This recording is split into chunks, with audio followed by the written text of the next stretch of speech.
Hi guys. चलिए आज का रिवीजन करते हैं अपन AS29 का quick chart revision. Right, CA final के स्टूडेंट्स भी देख सकते हैं। बेसिकली मैं ये रिकॉर्ड कर रहा हूँ CA inter, CA IPCC, inter और आईपीसीसी दोनों स्टूडेंट्स के लिए, चाहे न्यू सिलेबस है चाहे ओल्ड सिलेबस है। AS29 आप सब जानते हैं एडवांस अकाउंट्स मतलब ग्रुप 2 में है कवर, चाहे ओल्ड सिलेबस हो चाहे न्यू सिलेबस हो। साथ ही साथ अगर फाइनल लेवल के स्टूडेंट्स हैं जो ओल्ड सिलेबस के हैं उनके ऊपर भी एएस अप्लीकेबल है, तो वो चाहे तो वो ये वाला एएस भी देख सकते हैं। चलिए स्टार्ट करते हैं, एक क्विक रिवीजन लेते हैं। 20 से 25 मिनट के अंदर अंदर पूरा AS29 कवर करने की कोशिश करते हैं। प्रोविजंस, कॉन्टेंजेंट लाइबिलिटीज और कॉन्टेंजेंट असेट्स, ये जो अकाउंटिंग स्टैंडर्ड है, ये अकाउंटिंग स्टैंडर्ड आप यूं कह सकते हो, this accounting standard is basically covers assets and liabilities and is not specifically assets, it basically covers liability based items, right? ये बताता है कि liability क्या होती है, ये बताता है कि provision क्या होता है, ये बताता है कि contingent liability क्या होती है। ये AS29 ये बताता है कि हमें provision कब बनाना चाहिए, provision कब बनाना चाहिए, कौन सी conditions fulfill हो तो हमें provision create करना चाहिए। ये AS29 बताता है कि हमें कॉन्टेंजेंट लाइबिलिटी कब डिस्क्लोज करनी चाहिए, क्योंकि कॉन्टेंजेंट लाइबिलिटी को हमें रिकॉर्ड नहीं करना पड़ता, ये ऐसा बताता है। ये बताता है कि कॉन्टेंजेंट लाइबिलिटी कौन से डिफरेंट केसेस में दिखाई जा सकती है, डिस्क्लोज की जा सकती है। इवन ये स्टैंडर्ड कॉन्टेंजेंट असेट्स के बारे में भी कुछ कमेंट्स करता है। इसके अलावा एक स्पेशल पॉइंट कवर करता है रीस्ट्रक्चरिंग कॉस्ट। कोई भी एंटिटी, कोई भी ऑर्गेनाइजेशन जब अपने बिजनेस में कुछ बड़े चेंजेस करती है, अपने बिजनेस के स्कोप करने के, अपने बिजनेस के नेचर ऑफ मतलब scope of conducting the business करने के तरीके को जब चेंज करती है, तो उसके रिगार्डिंग अगर कुछ कॉस्ट इनकर करती है तो उसका इंपैक्ट AS29 के अकॉर्डिंग कैसे पड़ता है वो बताता है। शुरू करते हैं, कौन कौन से एरियाज कवर हैं वहां से स्टार्ट करते हैं। सबसे पहले बात करेंगे स्कोप। इस स्टैंडर्ड का क्या स्कोप है? Non applicability. सबसे पहले ये AS29 कौन कौन सी चीजों पर अप्लाई नहीं होता, भले वो चीजें एक तरीके से लाइबिलिटी की क्यों ना हो, भले वो एक तरीके से प्रोविजंस ही क्यों ना हो। ऐसा नहीं है कि सारे प्रोविजंस, सारी लाइबिलिटीज AS29 में भर भर के पड़ी हुई हैं। कुछ ऐसी चीजें हैं जो अदर स्टैंडर्ड्स में भी कवर होती होंगी, कोई लाइबिलिटीज, कोई प्रोविजंस, या जिनको हम इस 29 में कवर नहीं कर सकते। क्या क्या? जैसे financial instruments. Sir financial instruments क्या होते हैं? Financial instrument in a simple language, अगर आपने बैंक से लोन लिया है तो ये एक लाइबिलिटी है, पर ये एक फाइनेंशियल इंस्ट्रूमेंट है क्योंकि ये आपको एक फिक्स अमाउंट पे वापस करना है, आपका ये कॉन्ट्रैक्ट है। तो फाइनेंशियल इंस्ट्रूमेंट के अगर एग्जांपल्स की बात करें तो उसमें लोन्स आते हैं, उसमें क्रेडिटर्स आते हैं, लोन्स आते हैं, क्रेडिटर्स आते हैं। आ रही मेरी बात समझ में कि नहीं? तो बेसिकली जितने भी फाइनेंशियल इंस्ट्रूमेंट्स होते हैं, लोन्स, क्रेडिटर्स, ठीक है ना, डिबेंचर्स, ये सब फाइनेंशियल इंस्ट्रूमेंट्स होते हैं। सर एक बात बताइए, मेजर लाइबिलिटीज तो यही हो गई, इन्हीं को बाहर किया जा रहा है। यस, तो सर फिर इस स्टैंडर्ड का मतलब ही क्या हुआ? बेटा ये स्टैंडर्ड कब अप्लाई होता है? जब किसी भी पर्टिकुलर चीज के ऊपर कोई दूसरा स्टैंडर्ड नहीं लगता तो ये बेचारा स्टैंडर्ड आ जाता है। मतलब ये स्टैंडर्ड की हालत ऐसी है कि अगर तुम्हारे लिए कोई और नहीं है तो मैं हूं तुम्हारे लिए, मतलब ऐसा है, सब समझ लो कि तो ये एक रेसिडुअल स्टैंडर्ड है। ये उन लाइबिलिटीज, उन प्रोविजंस के ऊपर लगता है जिनके ऊपर कोई दूसरे स्टैंडर्ड नहीं लगते। तो फाइनेंशियल इंस्ट्रूमेंट्स के ऊपर सर क्या कोई दूसरा स्टैंडर्ड है क्या? यस, फाइनेंशियल इंस्ट्रूमेंट के ऊपर अलग से ही दूसरे स्टैंडर्ड हैं, आपके आईपीसीसी में नहीं है। फाइनल में आप जब आओगे तो आपको मालूम पड़ेगा कि उसके ऊपर कुछ इंडेस हैं और स्टैंडर्ड्स हैं और गाइडेंस नोट हैं, वो अप्लाई होते हैं। अच्छा, इसके अलावा एग्जीक्यूटरी कॉन्ट्रैक्ट्स। एग्जीक्यूटरी कॉन्ट्रैक्ट्स क्या होते हैं? एग्जीक्यूटरी कॉन्ट्रैक्ट्स मतलब दो पार्टीज के बीच का ऐसा कॉन्ट्रैक्ट जहां पर दोनों पार्टीज ने अपनी बताई हुए कमिटमेंट को फुलफिल नहीं किया। जैसे मान लीजिए मैंने बोला कि मैं आपको पूरा कोर्स कंप्लीट करवाऊंगा, उसके बदले आप मुझे 10,000 रुपए की फीस देंगे। अब मैंने आपको 50% कोर्स कंप्लीट करवाया और आपने मुझे 4-5 हजार रुपए फीस दे दी। इसके आगे ना ही मैंने आपको कंप्लीट करवाया कोर्स और ना ही आपने मुझे फीस दी। इसका मतलब ना ही मैं आपके ऊपर कोई केस फाइल कर सकता हूं, ना ही आप मेरे ऊपर कोई केस फाइल कर सकते हो। हम दोनों ने अलग अलग हो गए, हम दोनों ने चीजों को भूल गए। It is like executory contract. Executory contract यहां दोनों पार्टीज ने अपना अपना कमिटमेंट पूरी तरीके से कंप्लीट नहीं किया। एग्जीक्यूटरी कॉन्ट्रैक्ट्स के केसेस में ये AS 29 कवर नहीं होता। बट अगर हम बात करें ओनरस कॉन्ट्रैक्ट्स की, तो ओनरस कॉन्ट्रैक्ट्स के केसेस में ये वाला जो स्टैंडर्ड है, ये स्टैंडर्ड पूरी तरीके से अप्लाई होता है। ये ओनरस कॉन्ट्रैक्ट क्या होता है? ओनरस कॉन्ट्रैक्ट मतलब एक ऐसा कॉन्ट्रैक्ट जहां पर मिलने वाला रेवेन्यू, उस कॉन्ट्रैक्ट से जनरेट होने वाला रेवेन्यू या उस कॉन्ट्रैक्ट के थ्रू मुझे मिलने वाला benefit is expected to be lower than the expenses to be incurred related to that contract. ठीक है ना? जैसे मैंने मान लीजिए आपसे एक स्पेस किराए पर लिया, मैंने आपसे एक जगह किराए पर ली, मैंने बोला कि मैं इसको पढ़ाऊं, मैं ये जगह पे अपनी क्लासेस चलाऊंगा। But because of corona virus, अच्छा अब दूसरा, मैंने ये जो जगह आपसे किराए पर लिया, तो मैंने आपसे ये जगह किराए पर लिया था 15,000 पर मंथ के रेंट पे, 15,000 पर मंथ के रेंट पर आपसे मैंने ये किराए पर लिया। पर बिकॉज ऑफ कोरोना वायरस मैं अपना क्लासेस कंडक्ट नहीं कर पाया, फेस टू फेस क्लासेस वगैरह नहीं हो पाई और लगातार 6 से 8 महीने तक मेरी क्लासेस कंडक्ट नहीं हो पाई, पर रेंट मेरा जाता रहा। मान लीजिए रेंट मेरा जाता रहा, तो क्या मेरे को बेनिफिट कुछ मिल रहा है? मेरे को बेनिफिट कोई नहीं मिल रहा है, जबकि मेरे को रेंट पे करना पड़ रहा है। It may be treated as onerous contract. अगर मैं इसको कैंसिल भी करूंगा तो भी अल्टीमेटली मेरे को बेनिफिट तो कुछ नहीं हुआ, मेरे को रेंट ज्यादा देना पड़ा। These kind of contracts are called onerous contract. अगर ऐसे कोई ओनरस कॉन्ट्रैक्ट्स किसी भी रिस्पेक्ट में होते हैं जहां आपकी कोई प्रोविजन क्रिएट करने की लगता है, जहां आपको लायबिलिटी क्रिएट करने का लगता है, तो आप डेफिनेटली AS 29 फॉलो कर सकते हो। उसके बाद इंश्योरेंस इंटरप्राइजेस। इंश्योरेंस इंटरप्राइजेस बच्चों, जनरली इंश्योरेंस इंटरप्राइजेस के ऊपर कोई भी स्टैंडर्ड कवर नहीं होते, मैक्सिमम स्टैंडर्ड्स कवर नहीं होते, क्योंकि इंश्योरेंस इंटरप्राइजेस के ऊपर उनके खुद के IRDA के नॉर्म्स अप्लाई होते हैं। ठीक है? Provisions and liabilities covered by any other accounting standards. ऐसे ही जो दूसरे अकाउंटिंग स्टैंडर्ड में ऑलरेडी कोई दूसरे कहीं पर प्रोविजंस के बारे में बताया गया है, लायबिलिटीज के बारे में बताया गया है, जैसे AS 15 है, वहां एम्प्लॉय लायबिलिटीज के बारे में बताया गया है। AS 7 में कॉन्ट्रैक्टर के लिए लायबिलिटी, कॉन्ट्रैक्टी के लिए लायबिलिटी हमारी क्या होगी। 22 DTL deferred tax liability.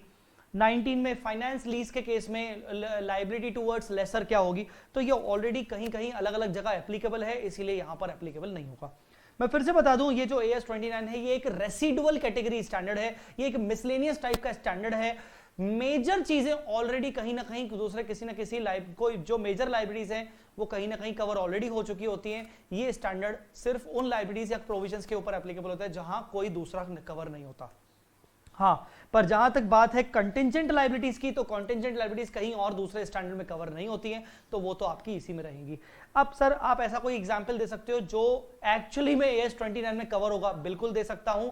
I am talking about court cases. जब एंटिटी के ऊपर कुछ क्लेम्स होते हैं, कोर्ट केसेस जब एंटिटी के ऊपर आते हैं, तो वो कोर्ट केसेस, वो क्लेम्स कवर होते हैं AS 29 में। हो सकता है हमारे ऊपर कोई कोर्ट केस चल रहा है जिसके बेसिस पर हमें कुछ हो सकता है आगे चल के पेनल्टी पे करना पड़े, हो सकता है हमारे ऊपर कोई किसी कंज्यूमर कोर्ट के थ्रू, हमारे ऊपर कंज्यूमर प्रोटेक्शन एक्ट के थ्रू हमारे ऊपर कोई केस किया गया है, हाँ, तो हमें वहां लाइबिलिटी बुक करनी चाहिए कि नहीं, हमें प्रोविजन क्रिएट करना चाहिए कि नहीं, हमें कॉन्टिंजेंट लाइबिलिटी बना के ही डिस्क्लोज करना चाहिए, बस आगे नहीं बढ़ना चाहिए। ऐसे केसेस में ये AS 29 बहुत ज्यादा काम आता है।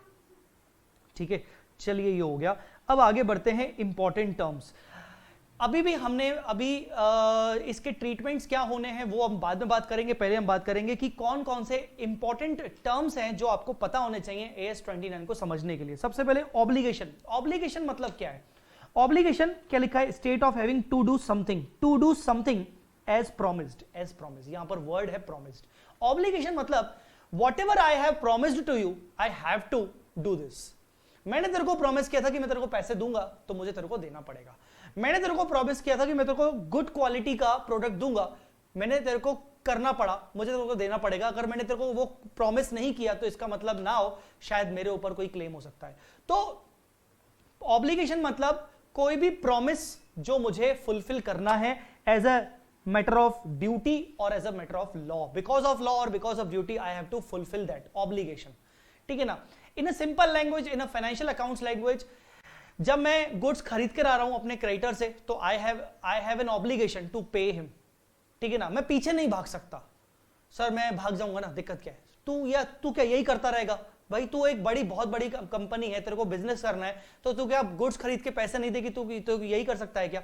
सो बेसिकली इंपॉर्टेंट ये है, ऑब्लिगेशन इज लाइक कि जहां पर एंटिटी को वो ड्यूटी बाउंडेड है कि वो फुलफिल करना पड़ेगा जो उसने प्रॉमिस किया है, वो उसने पेमेंट करने का प्रॉमिस किया, उसने सर्विस देने का प्रॉमिस किया, व्हाटएवर। लायबिलिटी, सर ये लायबिलिटी क्या होती है?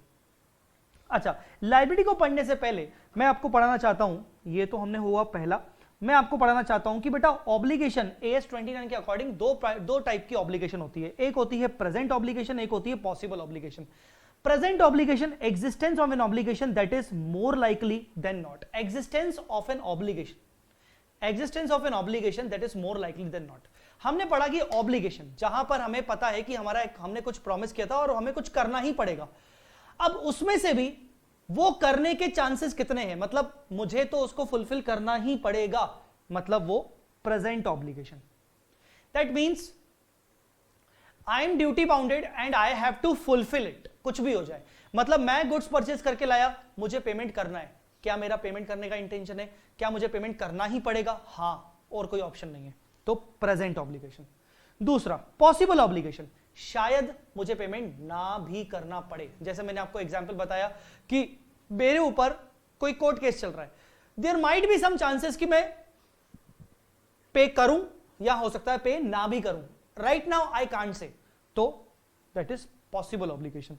तो प्रेजेंट ऑब्लिगेशन में इंपॉर्टेंट वर्ड ये है मोर लाइकली देन नॉट, मतलब मोर लाइकली देन नॉट, वो प्रॉमिस फुलफिल करना ही पड़ेगा, ना फुलफिल करने से फुलफिल करने के चांसेस ज्यादा है, मतलब मैं ड्यूटी बाउंडेड हूं, मुझे वो पे करना ही पड़ेगा, ऐसा नहीं कि मैं ना पे करूं, मोर लाइकली देन नॉट।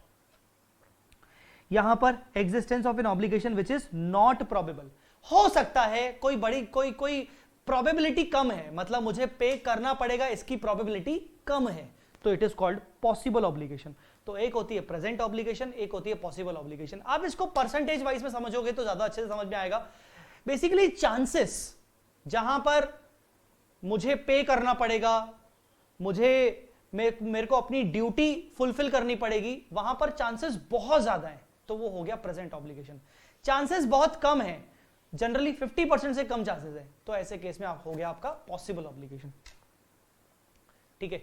अब फोर्थ इंपॉर्टेंट पॉइंट पे आते हैं, लायबिलिटी। लायबिलिटी का डेफिनेशन पढ़िए, लायबिलिटी के डेफिनेशन में साफ साफ लिखा हुआ है लायबिलिटी मतलब प्रेजेंट ऑब्लिगेशन। ऑब्वियसली जहां चांसेस बहुत ज्यादा है या 100% है, वहां डेफिनेटली मुझे क्या क्रिएट वहां मुझे क्या क्रिएट करना पड़ेगा, लायबिलिटी। पर जहां चांसेस ना के बराबर है, मतलब पॉसिबल ऑब्लिगेशन है, तो वो मेरी लायबिलिटी हो ही नहीं सकती। तो बेसिकली लायबिलिटी सिर्फ और सिर्फ तभी होगी जब वो ऑब्लिगेशन प्रेजेंट ऑब्लिगेशन हो, पॉसिबल ऑब्लिगेशन कभी लायबिलिटी नहीं होती। तो liability is a present obligation arising from past event, याद रखना arising from past event, not from future. ऐसा नहीं पास्ट में कोई इवेंट हुआ ही नहीं, based on some future estimated event मैं बोल रहा हूं मेरी आज प्रेजेंट ऑब्लिगेशन है, हो ही नहीं सकता। इवेंट हमेशा पास्ट में हो चुका है, जिसके बेसिस पर आज बैलेंस शीट डेट पर आप ये कह सकते हो कि आपकी प्रेजेंट ऑब्लिगेशन है, मतलब आप ड्यूटी बाउंडेड हो, आपको फुलफिल करना ही पड़ेगा, फुलफिल करने के चांसेस ज्यादा हैं ना करने से, बेस्ड ऑन पास्ट इवेंट। आई बात समझ में कि नहीं? रिजल्ट इन आउटफ्लो, और जिससे आपको ऐसा लगता है कि जब आप अपनी ये प्रॉमिस फुलफिल करोगे, जब आप अपना ये ऑब्लिगेशन फुलफिल करोगे, तो आपके जेब से कोई आउटफ्लो होगा, मतलब बेसिकली आपका कैश का आउटफ्लो या फिर आपका असेट्स का आउटफ्लो होगा, बेसिकली आपको कुछ पे करना पड़ेगा, दैट इज कॉल्ड लायबिलिटी। तो अगर मैं लायबिलिटी को डिफाइन करूं तो लायबिलिटी मतलब present obligation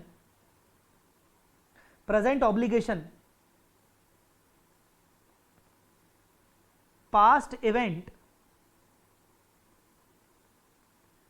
outflow is certain, और मुझे पता है कि मेरा आउटफ्लो होगा, और आउटफ्लो कितना होगा, आउटफ्लो इज सर्टेन, मुझे पता है कि मुझे इतना ही अमाउंट पे करना पड़ेगा। जैसे आप क्रेडिटर्स तो वैसे इस एएस में कवर नहीं होते, पर एग्जांपल के तौर पर कि जैसे आप मान लीजिए आप 50,000 रुपीस के गुड्स परचेज किए सप्लायर से, आपको पे करना है 2000, आपको एक महीने बाद 50,000 पे करना है, तो 50,000 आपका क्या है, लाइबिलिटी। आप इसको प्रोविजन भी नहीं बोलोगे, क्यों, क्योंकि 50,000 आपका सर्टेन अमाउंट है, आपको पे करना ही पड़ेगा, ठीक है। तो ये होता है लाइबिलिटी। लाइबिलिटी इंपॉर्टेंट है, इसलिए मैं डबल स्टार लगा रहा हूं, ठीक है। तो ये कुछ इंपॉर्टेंट टर्म्स थे जो आपको पढ़ना समझना जरूरी है। अब व्हेन टू रिकॉग्नाइज, हमें कब रिकॉर्ड करना चाहिए, क्या हमें लाइबिलिटी को कब रिकॉर्ड करना चाहिए, हमें प्रोविजन को कब रिकॉर्ड करना चाहिए, हमें कॉन्टेंजेंट लाइबिलिटी को रिकॉर्ड करना भी चाहिए कि नहीं, और हमें कॉन्टेंजेंट असेट को रिकॉर्ड करना भी चाहिए कि नहीं। ये इस पूरे स्टैंडर्ड का सबसे इंपॉर्टेंट पोर्शन होने वाला है, तो ध्यान से सुनिएगा। लाइबिलिटी, लाइबिलिटी को कब रिकॉग्नाइज करना चाहिए, when the outflow is certain, मैंने थोड़ी देर पहले आपको बता दिया, when the outflow is certain. Provision को कब रिकॉर्ड करना चाहिए, अब प्रोविजन क्या होता है, प्रोविजन भी आपका प्रेजेंट ऑब्लिगेशन ही होता है, ठीक है ना, प्रोविजन भी आपका प्रेजेंट ऑब्लिगेशन होता है। पहले आइए पढ़े प्रोविजन होने के लिए क्या क्या होना जरूरी है, ये कंडीशंस हैं प्रोविजन की। सबसे पहले प्रेजेंट ऑब्लिगेशन होना जरूरी है ड्यू टू पास्ट इवेंट। तीसरा, बैलेंस शीट डेट पर, डेटा नहीं, बैलेंस शीट डेट पर इसका एग्जिस्टेंस होना जरूरी, मतलब as on date of balance sheet आप ये कह सकते हो कि I have an obligation. Probable future outflow, आपको ये भी पता है कि फ्यूचर में आउटफ्लो होगा बिकॉज ऑफ पास्ट इवेंट, और वो जो आउटफ्लो होगा उसको आप रिलायबली एस्टिमेट कर पा रहे हो। अगर आप उसको सर्टेन, आपको पता है कि आउटफ्लो कितना होगा, सर्टेन है, तो आप फिर प्रोविजन थोड़ी बनाओगे, आप लायबिलिटी बनाओगे। तो आप सर ये कह सकते हो कि लायबिलिटी और प्रोविजन में सिर्फ एक चीज का फर्क है, जहां आउटफ्लो सर्टेन है, एग्जैक्ट अमाउंट आपको पता है, that is liability, but where outflow is not certain, we just can estimate such outflow, here it is a provision. बाकी प्रेजेंट ऑब्लिगेशन दोनों में होती है, पास्ट इवेंट दोनों में होता है, फ्यूचर आउटफ्लो होना ही पड़ता है दोनों के केसेस में, ठीक है ना। बैलेंस शीट डेट पर एग्जिस्टेंस होना चाहिए उस ऑब्लिगेशन का, ठीक है। अच्छा, provision, when the liability measured using substantial degree of estimation. तो बेसिकली ये सवाल क्या था, सवाल था when to recognise liability, liability तब रिकॉर्ड करोगे जब आपके पास अमाउंट सर्टेन है।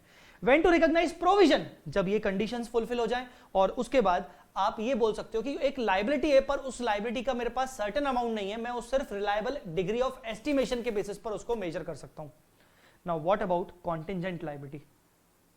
बच्चों याद रखना, कॉन्टिंजेंट लायबिलिटी प्रेजेंट ऑब्लिगेशन से भी होती है, पॉसिबल ऑब्लिगेशन से भी होती है। पहले सिंपल वा में चलते हैं, पॉसिबल ऑब्लिगेशन, जहां मैंने आपको ऊपर बताया पॉसिबल ऑब्लिगेशन मतलब क्या, existence of obligation which is not probable, मतलब चांसेस बहुत कम है। चांसेस कम है तो एक काम करो, लायबिलिटी क्रिएट करने की जरूरत नहीं, प्रोविजन क्रिएट करने की जरूरत नहीं, कुछ भी मत क्रिएट करो, बैलेंस शीट डेट पर सिर्फ आपको डिस्क्लोजर्स देने हैं कि आपकी एक कॉन्टिंजेंट लायबिलिटी है, हो सकता है पे करना पड़े। तो present obligation arising from past event, sorry, possible obligation arising from past event that will be confirmed by future uncertain events not controlled by the entity. यहां पॉसिबल ऑब्लिगेशन है, पास्ट इवेंट के थ्रू जनरेट हुआ है, not मतलब, और इसका होना या ना होना डिपेंड करता है किसी फ्यूचर के अनसर्टेन इवेंट पे, और वो इवेंट हमारे कंट्रोल में नहीं है। जैसे possible obligation as a result from past event, तो बेसिकली पास्ट इवेंट ये हुआ था कि हमने कोई गलत चीज, कोई गलत प्रोडक्ट सप्लाई कर दिया अपने कंज्यूमर को, जिससे कंज्यूमर ने हमारे ऊपर कोर्ट केस फाइल कर दिया।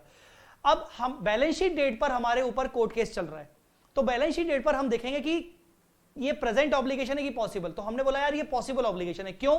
क्योंकि चांसेस बहुत कम है कि शायद कुछ हमें फुलफिल करना पड़ेगा, टेंशन नहीं है, ठीक है ना। ऐसे तो बहुत सारे केसेस आते जाते हैं, रफा दफा करवा लेंगे, बट हाँ इसका कोर्ट केस चल रहा है, तो कोर्ट का जो जजमेंट है वो फ्यूचर में आएगा और उसका कंट्रोल मेरे ऊपर नहीं है।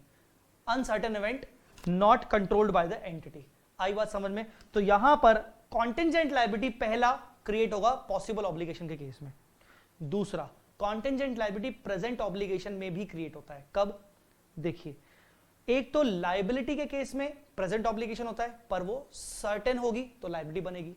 प्रोविजन के केस में प्रेजेंट ऑब्लिगेशन होता है पर अगर आप उसको रिलायबली मेजर कर सकते हो, एस्टिमेट कर सकते हो, तो प्रोविजन बनेगा। इसका मतलब प्रेजेंट ऑब्लिगेशन में अगर आउटफ्लो को आप सर्टेन, अगर आपका आउटफ्लो सर्टेन नहीं है, इवन आप उसको रिलायबली मेजर भी नहीं कर सकते हो, तो फिर आप ना लायबिलिटी बनाओगे ना प्रोविजन बनाओगे, पर है तो वो प्रेजेंट ऑब्लिगेशन। पर आप आउटफ्लो को मेजर ही नहीं कर पा रहे हो, आपको यह पता है कि मुझे देना पड़ेगा, कितना देना पड़ेगा, you can not measure it reliably. You know very well कि मैं कोर्ट केस हारूंगा, दैट मीन्स मुझे आउटफ्लो पे करना पड़ेगा। आउटफ्लो होगा मतलब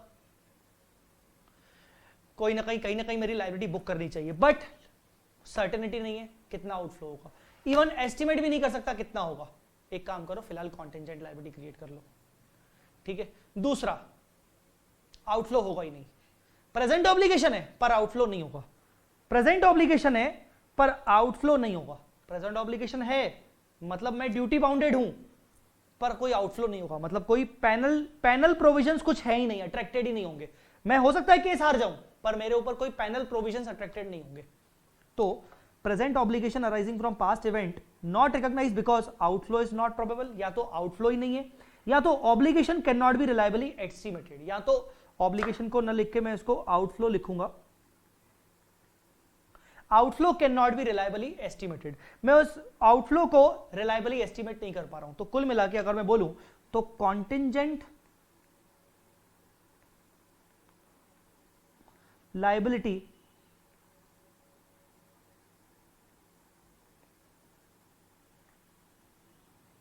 तीन चीजों में बनती है। एक तो पॉसिबल ऑब्लिगेशन, दूसरा present obligation plus no outflow, और तीसरा present obligation plus outflow but can't be estimated, उसको एस्टिमेट नहीं कर सकते। इसको भी आप नोट कर लीजिएगा पॉज करके, ठीक है। तो सर हमें फिर कॉन्टिजेंट लायबिलिटी का करना क्या पड़ता है? अगर आप प्रूव कर लेते हो कि आपकी कॉन्टिजेंट लायबिलिटी है तो आप उसको डिस्क्लोज करते हो। अगर आप नहीं प्रूव कर पा रहे हो तो फिर आप डिस्क्लोज भी नहीं करते हो। प्रेजेंट ऑब्लिगेशन होना चाहिए, past event but not recognised as provision, not probable future outflow, possibility of outflow is not remote, even outflow होगा भी नहीं, ये भी नहीं लग रहा, ठीक है। लास्ट आते हैं कॉन्टिजेंट असेट्स। ये कॉन्टिजेंट असेट सीधा सीधा कॉन्टिजेंट लायबिलिटी से just opposite. Possible asset arising from past event, हो सकता है मुझे कुछ रियलाइज हो। अब यहां पर हम कॉन्टिजेंट असेट की बात कर रहे हैं, मतलब ऑब्लिगेशन नहीं है, यहां पर हमें कुछ रिकवरी होने वाली है। That will be confirmed by future uncertain event not controlled by the entity. Recovery हो भी सकती है, नहीं भी हो सकती है, डिपेंड करता है फ्यूचर में uncertain event which is not controlled by me. अगर मुझे पता है कि रिकवरी होके ही रहेगी तो फिर मैं उसको कॉन्टिजेंट क्यों बोल रहा हूं? फिर तो मुझे उसको रियल असेट बोलना चाहिए, वो मेरी रियल असेट है। पर अगर मुझे लगता है कि नहीं नहीं नहीं, रिकवरी मेरी वर्चुअली सर्टेन नहीं है, मतलब रिकवरी होने के चांसेस बहुत ही कम है, no, do not recognise, also no need to disclose. Even contingent liability तो फिर भी आप डिस्क्लोज करते हो, कॉन्टिजेंट असेट को डिस्क्लोज करने की भी जरूरत नहीं है फाइनेंशियल स्टेटमेंट्स में। हाँ, डायरेक्टर रिपोर्ट में डिस्क्लोज करे तो अलग बात है, फाइनेंशियल स्टेटमेंट में आप डिस्क्लोज नहीं कर सकते, ठीक है। कुछ इंपॉर्टेंट एरियाज डिस्कस कर लेते हैं जो कवर होने चाहिए और जिनके ऊपर केस स्टडीज बनती हैं। अदर इंपॉर्टेंट एरियाज, जिसमें पहला एरिया है reimbursement of any amount if virtually certain to be received. AS 29 कहता है कि मान लीजिए आपने कोई लायबिलिटी क्रिएट कर ली या फिर आपने कोई प्रोविजन क्रिएट कर लिया क्योंकि आपको लगता है कि आपको आउटफ्लो आपके यहां से आउटफ्लो होगा जिसको आप रिलायबली मेजर कर सकते हो। आपने प्रोविजन क्रिएट किया, पर आपको यह भी पता है कि जो आउटफ्लो आप दोगे उसके अगेंस्ट आपको कुछ रिकवरी भी मिलेगी। फॉर एग्जाम्पल, आपके ऊपर कोर्ट केस चल रहा था कि आपने गलत प्रोडक्ट सप्लाई किया कस्टमर को, तो आप प्रोविजन क्रिएट करोगे अगर ऑब्लिगेशन है और आपने प्रेजेंट ऑब्लिगेशन है और आउटफ्लो मेजर कर सकते हो। पर आपने वो प्रोडक्ट किसी और थर्ड पार्टी से मैन्युफैक्चर करवाया था, आप तो सिर्फ मार्केटिंग कर रहे थे, तो उससे आपका एग्रीमेंट ये हुआ था कि कल को अगर कुछ कोर्ट केस किया गया मेरे ऊपर तो तेरे को भी इसमें 50% का हिस्सेदार तू होगा, तुझे भी बियर करना पड़ेगा लॉस। तो ऐसे केस में आप बोल रहे हो कि आपको कुछ अमाउंट रीइंबर्स होगा किसी थर्ड पार्टी से, तो आप क्या करोगे? ऐसे केस में अगर आपको थर्ड पार्टी से अमाउंट रीइंबर्स होगा तो अच्छी बात है, फिर तो आपके लिए इनकम है वो, क्योंकि अगर आप उसको रीइंबर्स कर रहे हो तो P&L में आप उसको सेपरेट इनकम दिखाओगे। आपने जो 100% का प्रोविजन क्रिएट किया है उसमें से लेस करके आप इनकम नहीं दिखाओगे, इनकम आप अदर इनकम्स में, इनडायरेक्ट इनकम्स में दिखाओगे। और बैलेंस शीट में जो आपने प्रोविजन क्रिएट किया 100% का, उसमें से माइनस रीइंबर्समेंट को माइनस करके नेट दिखाओगे। मतलब बैलेंस शीट में आप नेट प्रेजेंटेशन दिखाओगे कि मान लो आपने 5 लाख का प्रोविजन बनाया, उसके बदले में आपको 2 लाख रुपए आपको रीइंबर्समेंट होगा, तो आप 3 लाख का नेट प्रोविजन दिखाओगे। बट पेंडल में आप 5 लाख का प्रोविजन पूरा दिखाओगे एक्सपेंस साइड में, और इनकम साइड में 2 लाख की रिकवरी दिखाओगे कि मुझे रिकवरी होगी। ठीक है। Review of provision and contingent liabilities. As कहता है कि आपने एक बार प्रोविजन बना लिया या एक बार आपने ये दिखा दिया कि आपकी कॉन्टिजेंट लायबिलिटी है, बस खत्म हो गया क्या काम? नहीं, हर बैलेंस शीट डेट पर या एटलीस्ट साल में एक बार आपको रिव्यू करना है कि जो आपने लास्ट बैलेंस शीट डेट पर कॉन्टिजेंट लायबिलिटी दिखाई थी, अब ऐसा तो नहीं कि अब आपका शायद आउटफ्लो सर्टेन हो चुका हो, पहले वो पॉसिबल ऑब्लिगेशन थी, अब प्रेजेंट ऑब्लिगेशन हो गई, अब आपका आउटफ्लो मेजर हो सकता है, तो आप उसको रिव्यू करो, और अगर ऐसा है तो आप फिर उस कॉन्टिजेंट लायबिलिटी को कन्वर्ट करके प्रोविजन में बना दो। दूसरा, आप प्रोविजन को भी हर बार रिव्यू करते रहोगे कि आपने जो पुरानी बैलेंस शीट के बेसिस पर जो प्रोविजन क्रिएट किया था, आज सिचुएशन क्या है, वैसा का वैसा ही है क्या, या फिर ऐसा तो नहीं कि प्रोविजन अब वापस से रिवर्स करने की जरूरत है या फिर कुछ चेंजेस करने की जरूरत है। तो आप टाइम टू टाइम इसको रिव्यू करते रहोगे। जनरली रिव्यू करने के लिए minimum once in a year, ये मिनिमम है। If there is a change, convert contingent liability into provision or reverse the provision as the case may be. No change, ignore. Last but not the least, provision for restructuring cost. Restructuring cost क्या होती है? Planned and controlled by entity. Restructuring मतलब entity ने कुछ planning किया, entity कुछ changes करना चाह रही है, to change the scope and manner of doing business. Business को करने का तरीका, same business को करने का तरीका हमने changes कर लिए। Simply, कोरोना से पहले बहुत सारे schools, colleges, educational institutions were not ready actually for online classes and online platforms. There were not more than 10 to 15 platforms जो actually जिनका वैल्यू है। तो कोरोना से पहले basically they were not ready, maximum institutes and all, but after corona उनको उनके अपने manner of doing business change करना पड़ा। It is called restructuring. Restructuring मतलब ये नहीं कि आपने बिजनेस ही बदल दिया, रीस्ट्रक्चरिंग मतलब मैनर ऑफ डूइंग बिजनेस में चेंजेस करना। अब जब भी हम ऐसे चेंजेस करते हैं तो हमारे कुछ खर्चे होते हैं, कुछ खर्चों को AS 29 में कवर किया गया है कि आप उनका प्रोविजन क्रिएट कर सकते हो, और कुछ खर्चों को बोला गया कि नहीं, आप इन चीजों का प्रोविजन क्रिएट नहीं कर सकते हो।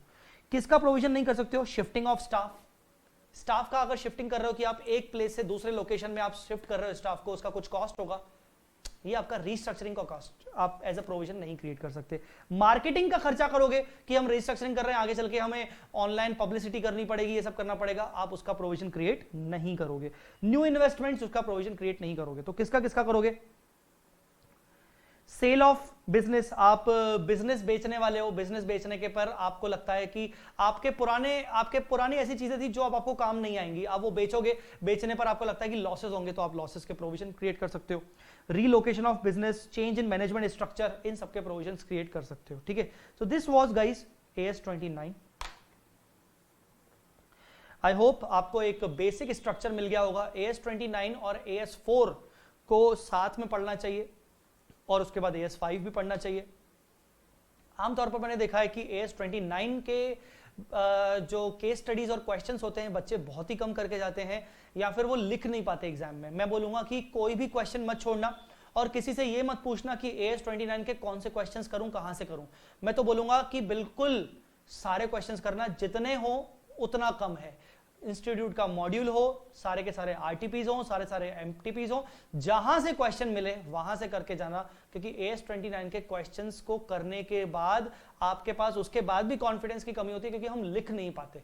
ठीक है, पर्सनली ऐसा मेरे साथ भी होता था, तो भी बोल रहा हूं कि AS 29 के क्वेश्चंस सारे के सारे करके जाना। ठीक है, चलिए गाइस, इसी के साथ हम ये वाला लेक्चर खत्म करते हैं। AS 29 done. अगले लेक्चर में मिलेंगे, अभी के लिए इतना ही। Thank you so much, bye bye, जय माता दी। एक और बात, अपना फीडबैक देते रहिए। आपको मेरी क्लासेस कैसी लग रही हैं, आपको मेरे चार्ट बुक कैसी लग रही है, आपने चार्ट बुक अगर परचेज की है, नहीं परचेज की है तो भी दिखने में और ओवरऑल कंटेंट वाइज कैसे लग रही है, आप जरूर मुझे बताइए। Thank you so much, bye bye, जय माता दी, अल्लाह।